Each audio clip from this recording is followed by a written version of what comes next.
make you move.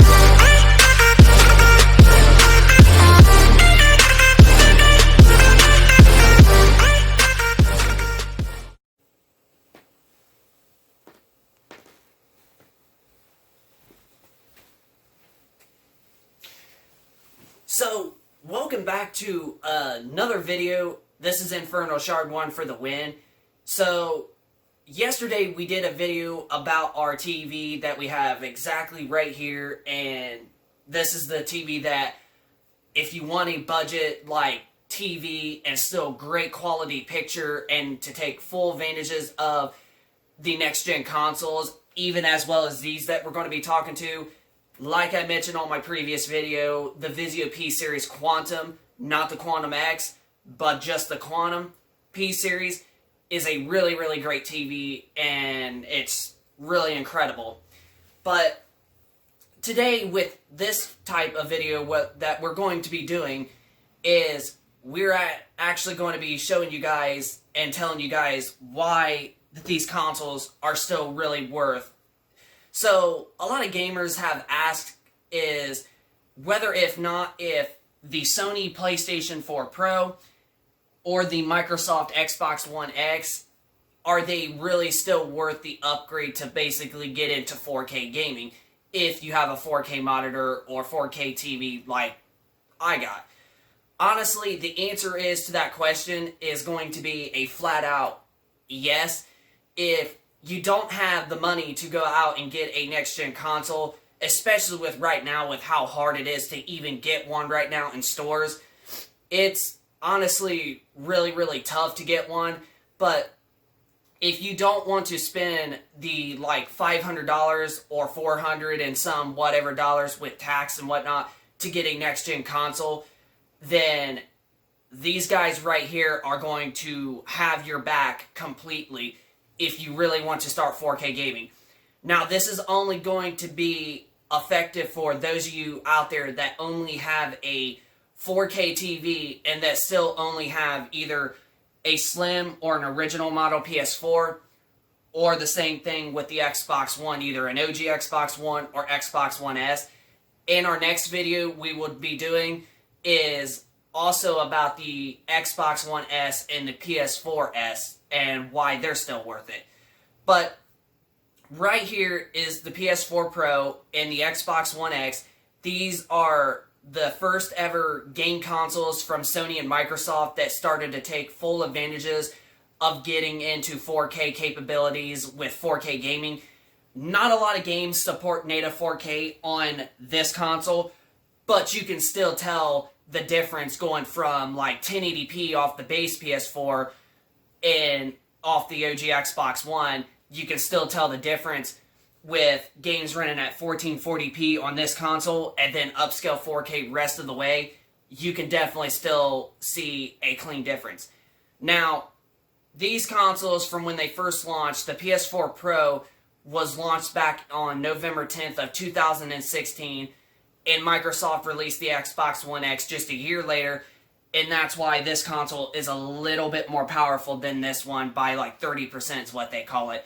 Even though there's not really that much of a difference that you're going to tell, but this console will be the more powerful one out of these two. A lot more games can actually take the full advantages of native 4K with this console compared to this console. But there still is quite a few games that still do take a full advantages of native 4K. Games like The Last of Us Remastered, Skyrim Special Edition, and quite a few more. But large majority of games either play at a full checkerboard rendering 4K, which is really not that much noticeable from checkerboard rendered 4K to native 4K. It literally looks basically identical. It still looks sharp. It still looks clean. You basically can't tell a difference, especially if you play like the video that we showed of our 65-inch Vizio TV. When you have a big screen TV, you are not going to notice a difference at all whatsoever. But we also do got a couple of games that we're going to be showing you. We got an exclusive game for both of the systems and a third-party game that takes full advantages of both of these consoles. So, like I said, these are the first two game consoles from Sony and Microsoft that started to take full advantages of 4K gaming and 4K capabilities.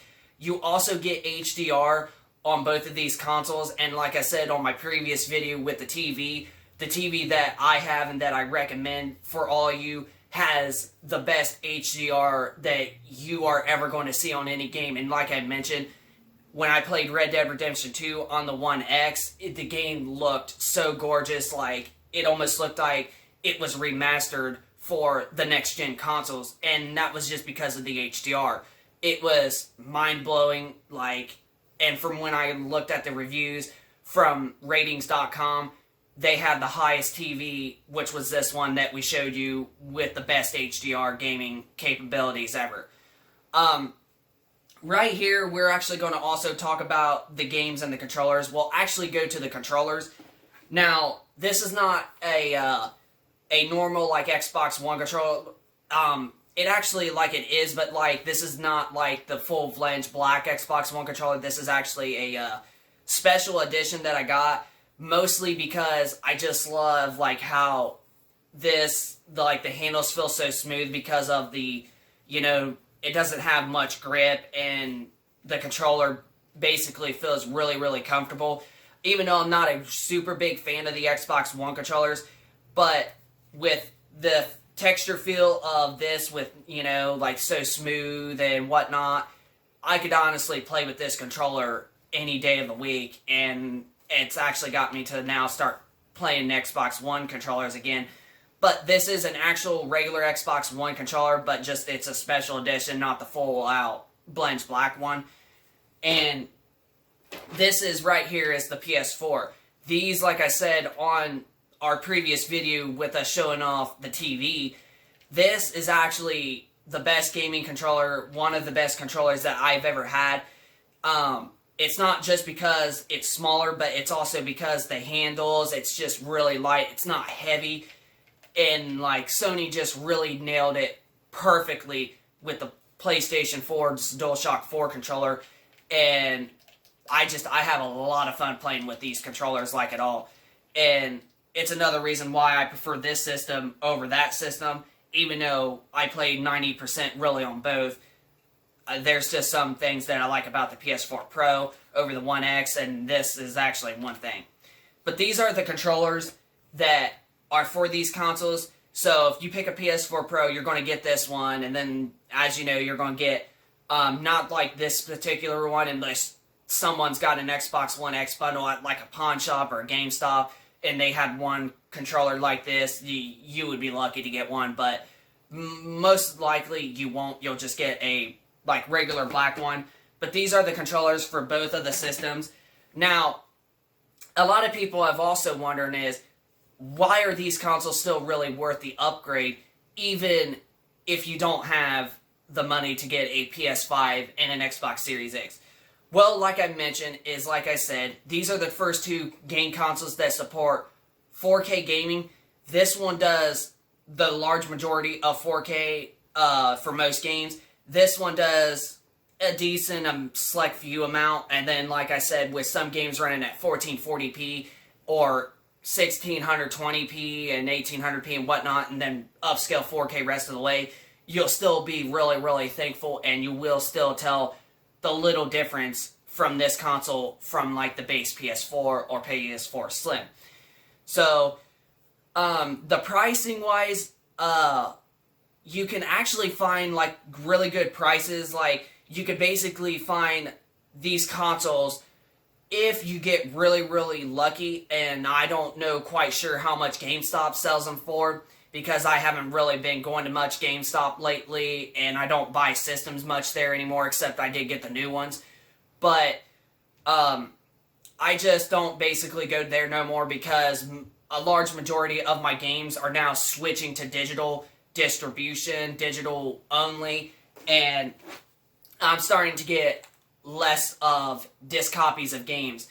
And like I've told a lot of people with the PS5 and the Xbox Series X, when I get those consoles, 90%, if not 99.9% of my games are going to be completely straight up digital. So that way, I got them on my console. I can take my consoles wherever, and I don't have to worry about taking like discs and dropping them, and doing so much damages to like these, and I can just keep them at my place, which is here, and they can stay perfectly great condition. But not just that, it's also a lot better because now I also have faster internet, so I can download them instantly, even on the new consoles with them being like 100 to going to 200 gigabytes. I can still download basically 1 to 2 games about that size within like a day and a half, and it doesn't really affect me a whole lot. But yeah, that's what I'm actually really doing right now, and I've actually do have a large majority of games for both of these consoles, also digital, but there's also quite a bit that I have on discs. But here are a couple of exclusives. This is like PlayStation's best exclusive on the PS4. Now, if you play this game on the PS4 Pro, you do get up to resolutions up to 1440p in upscale 4K. That also reminds me also another thing about another reason why these consoles are really worth the upgrade. You also do still get better frame rates with these consoles also. So you're not just getting the graphical enhancement, you're also getting the much smoother, better frame rate, and some games can actually handle a steady 30 FPS on both of these consoles than compared to like the Xbox One S and Xbox One OG and the OG PS4 and PS4 Slim, with only going down to like 26, 25 frames a second. With the extra power that these consoles have, there are some games that are able to basically handle a steady frame rate of 30 FPS, and some games that do support 60 FPS, they still have some going down to like upper 40s and like 50 FPS and this and that. But if you have like the OG models of these consoles or the S models, those 60 FPS games can go all the way down to like 30 something, or possibly way down to like the upper 20s. But then if you have these consoles, like a game like Modern Warfare 2019 that came out last year, it still goes down, and it's not a complete steady 60 FPS, but it doesn't go down as much, and it's mostly a close lock 60 FPS when you get these consoles. So these are another reason of why these consoles are still worth the upgrade if you still have an OG PS4, Xbox One, or even the S models. So that thing is what I forgot to mention. Like I said, I don't know how much the pricing is with these consoles right now, but if you get really, really lucky, the prices, I'm pretty sure, for these consoles are going around between $200 to $300 averagely. I know that $300 sounds like a bit too much when you really think about it, because then you're just like, well then, I can just basically pick up the Xbox Series S and get a next-gen experience for that price, or I can pay the extra $100 and get the PS5 All Digital Edition and get a full out-fledged next-gen experience with just the extra $100. But you can find some really great deals on these consoles for like $200. I actually bought this Xbox One X from one of my best friends a little while ago for $250. I know that you're probably thinking like, well, you could just basically get an Xbox Series S for that price. But there was an actual add-on that I got with this console that makes it even more cheaper than what it was that I bought it for. I actually ended up getting almost close to $100 SSD with this console that is 500 gigabytes, and that really helps improve really faster loading times for this console.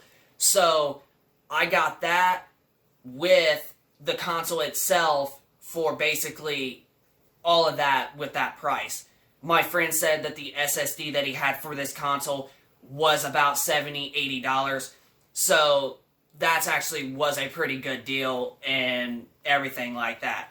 But yeah, the pricing actually might sound a little bit odd, but like I said, you can find really great prices like down to like $200, maybe even cheaper if you look really hard enough on eBay.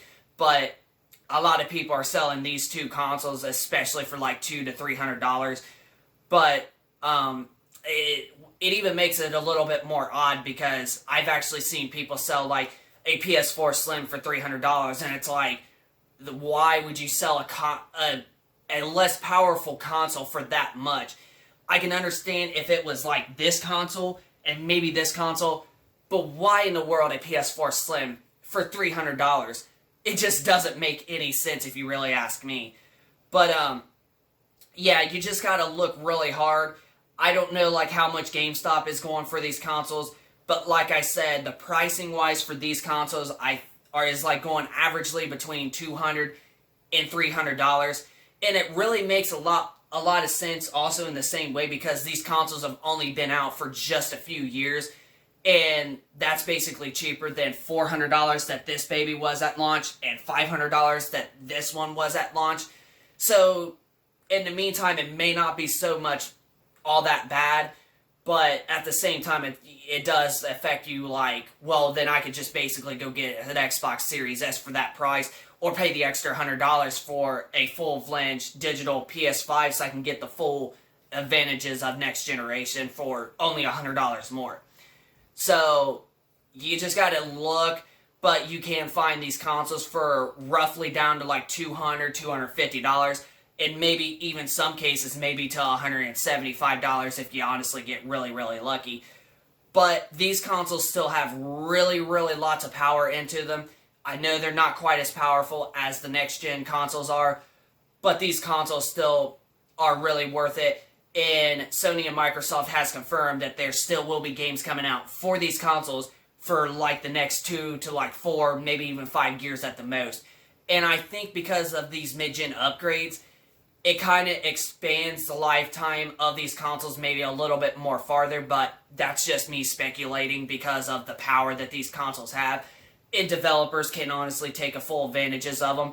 But then it doesn't make any sense at the same time because then they also still have to work with the PS4 original and Slim and the original Xbox One and Xbox One S. So we'll just have to wait and see. But I think probably another 2, maybe 4 years, maybe 5 if we get lucky. But I think the average is going to be between mostly 3 years that probably these consoles have of what's left in them. So yeah, I personally think that you should get these consoles. So now we're basically going to be moving on to the games. So these are both exclusives that you get on each in particular platform. I know a lot of people are like with the Xbox exclusives, they're like, well, why? It's not an exclusive if I can just get it on PC. I can understand that also in a way because it's like, well, why would I get an Xbox if a game is not for just that console? It doesn't, it makes me like, well, then I could just get a PC. Why would I waste my money on an Xbox? But here is also the tricky part. Also, Microsoft also works with PCs and Windows and whatnot. So it really doesn't really affect me that much. I'm probably going to get a lot of hate for this video, especially because of what I'm about to go on with. But exclusives to me, if they're on PC, but they're only on this as the console, I don't really look at it being that much of a big, problem or anything. I just don't look at it like that. I honestly look at it like, well, they work with PCs. This is how they build games. All of these games, every game in the world is built from a PC, computer, and whatnot. So it really doesn't really make any much sense to not support and allow games like exclusives go to PC. I mean, heck, even Sony's doing some of their games to PC because they want to make sure that it goes out to more people, too. And that's how they work with these games, is with PC counterparts and whatnot. So that's how they work with these games, and that's why I personally don't think it's really a big issue. If it is for PC, but if it's only for that console as well, then you should be really okay with it as long as it's only for your specific console. If you are a console gamer like I am, I'm also in a PC as well. But if you're just like a console gamer and console's what you like the most like me, or you just prefer console over, PC and you see this game is only for this console that you play on, then I personally don't see it being a big deal. But this is actually a really great exclusive that takes full advantages of the Xbox Series X, or not Xbox Series X, Xbox One X I meant to say.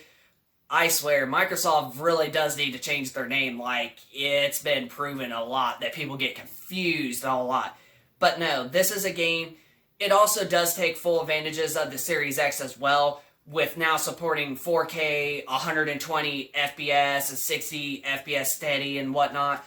But if you also still want to play this game, and like this console still has an upgrade of this game over the base Xbox One and Xbox One S, you're still getting HDR and I think somewhat of 30, is it 30 or 60? I think it's 30, but I forget what FPS that this game runs on that. But you still get a much more sharper image and a more better frame rate with this game than what you would get on the Xbox One S or OG model. And the same thing is also with Uncharted 4. You get a much more steadier, closer lock 30 FPS with this game, and also 1440p with upscale 4K. But if you go from 1080p on a 4K display and then go to this on that system from the base PS4 to the Pro we have here with this game on it, you can definitely still tell the notice difference of 1440p and upscale 4K. You will definitely still tell the difference. But this is actually the #1 best-selling exclusive on the PS4.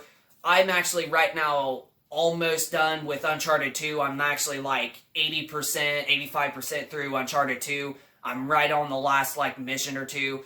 But once I beat Uncharted 2 as well as 3, I'm actually going to play this game because I've only played a little bit of it just to see how it is.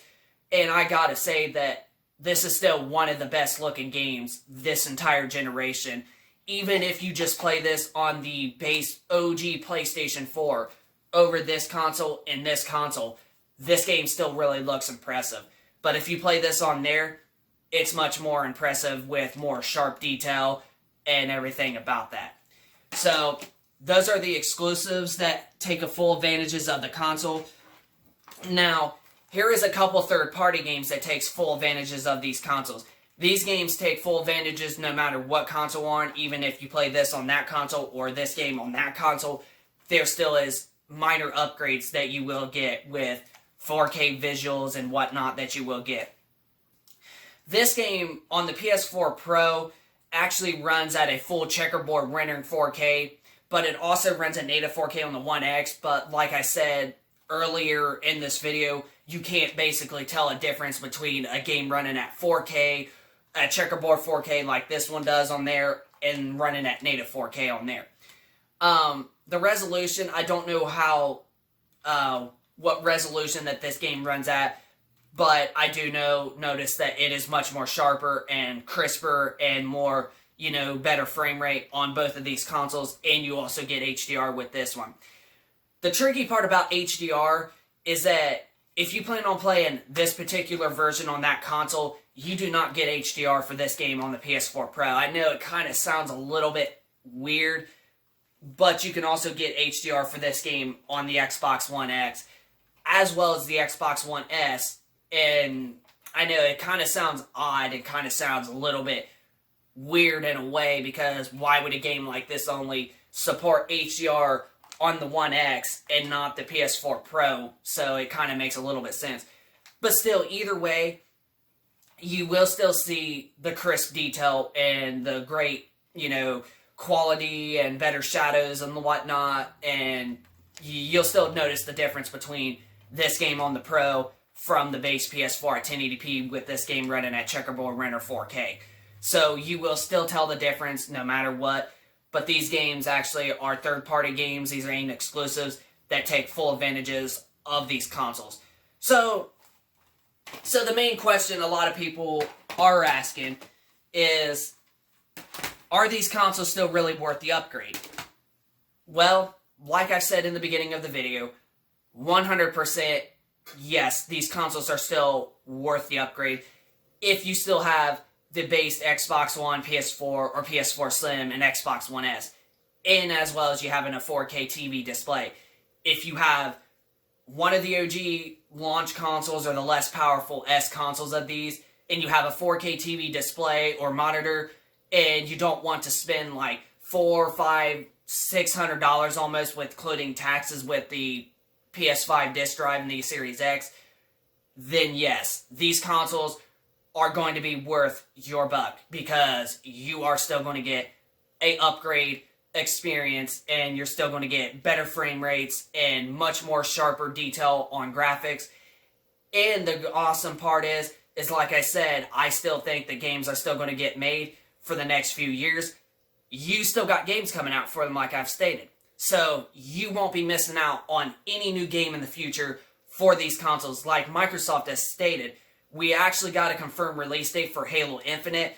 I know there's a lot of people that are trying to be like, well, that game's going to get canceled and this, this, and that for the Xbox One.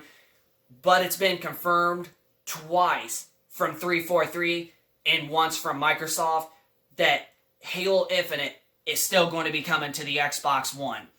And if you have an Xbox One X and not an OG Xbox One, you're still going to see really, really beautiful graphical fidelity of that game and whatnot. And it's probably going to play in like true 4K at 60 frames a second, since it's going to be able to play at like 4K 120 FPS on the multiplayer.